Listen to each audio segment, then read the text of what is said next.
તો પછી મને થયું કે મેં પાપ કર્યું છે દિયો, તમને છેતર્યા છે, એટલે જ આ કાગળિયા વકીલ કાકાને નહીં હાલ્યા મેં. આ કાગળિયા ફાડવા માટે જ હું પાછો આવેલો, પણ એ પહેલા જ જીત મોર પોતાની કળા બતાઈ છે. એક વાત સાંભળી લો તમે મારી. ભલે ભલે મારું ડાચું જોઈને તમારા ઉપવાસો ના છૂટવાના હોય, હું તમારો સાથ નહીં છોડું. મારી બાના જો એક દાડો એવો ના આવ્યો કે તમે સામે ચાલીને મને કહેશો ચાલ જીગલા આપણે પરણી જઈએ, તો મારું ગામ મેહોણા નહીં અને આત્મારામ પટેલ મારો બાપ નહીં.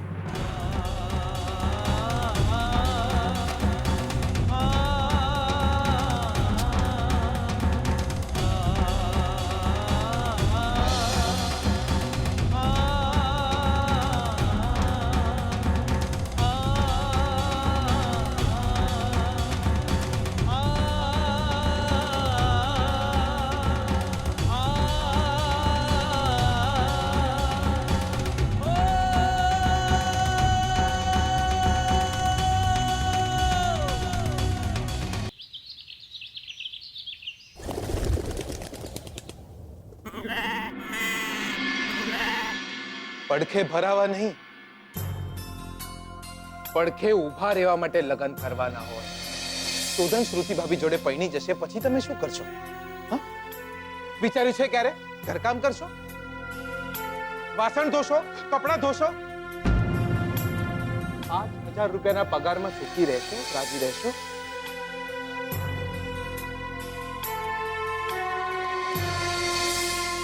મારી બાના કમ જો એક દાડો એવો ના આવ્યો કે તમે સામે ચાલીને મને કહેશો ચાલ જીગલા આપણે પરણી જઈએ, તો મારું ગામ મેહોણા નહીં અને આત્મારામ પટેલ મારો બાપ નહીં.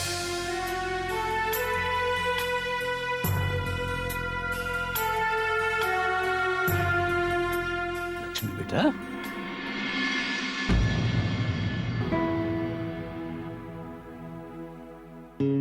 બેટા આમ ક્યાં જઈ રહી છે તું? આ સવાલનો જવાબ તો જ્યારે મેં મારું ઘર છોડ્યું ને ત્યારે પણ નહોતી જાણતી. શાસ્ત્રીજી, છોકરી લગ્ન કરીને પોતાના સાસરે પહોંચે છે ને તો સ્મશાને પણ નથી પહોંચી. શું થયું છે બેટા? કેમ આથી નારાજ દેખાય છે? નારાજ નારાજ નથી શાસ્ત્રીજી, નારાજ થવા એટલી સુખી હું નથી શાસ્ત્રીજી. શાસ્ત્રીજી આજે કોર્ટમાં છૂટાછેડાની તારીખ પડી છે અને એમાં એમનું હોવું બહુ જ જરૂરી છે, એમની હાજરી જરૂરી છે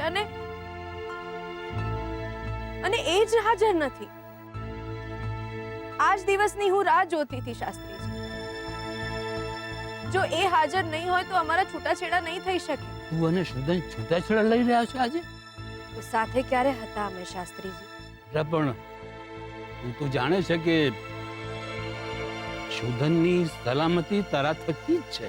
પણ શાસ્ત્રીજી, તમે તો એમ કહ્યું હતું કે હું નહીં તો મારું મંગળસૂત્ર હશે તો પણ ચાલશે. નહીં બેટા, અરે એ મંગળસૂત્ર તો આબમાં દીધેલું થીંગણું છે દીકરા. છત્રીથી વરસાદ રોકાય, ઝંઝાવાત નહીં. તું એ નહીં ભૂલતી કે શોધનના માથે ઘાત છે બેટા.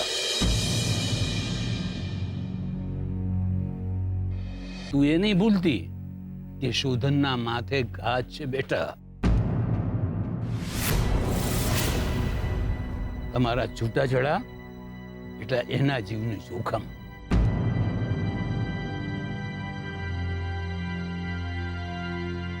અગ્નિ પરીક્ષા પણ આવી ના હોય શાસ્ત્રીજી. એમાંય આગ કાયાને લાગે, આખે આખું જીવતર ના હોમાઈ જાય. ધરતીમાં ત્યારે સમાઈ જવાય જ્યારે જ્યારે ધરતી માર્ગ આપે શાસ્ત્રીજી.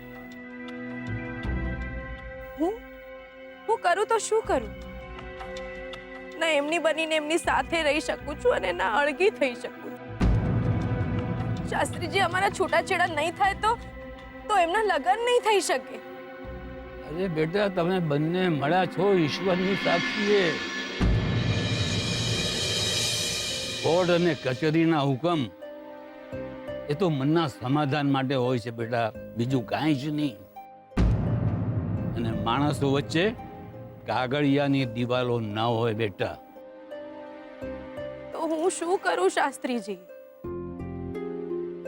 જેમને મારું જીવતર નરક થતા અટકાવ્યું, એમના સુખ માટે હું એક અંગૂઠો ના પાડી શકું?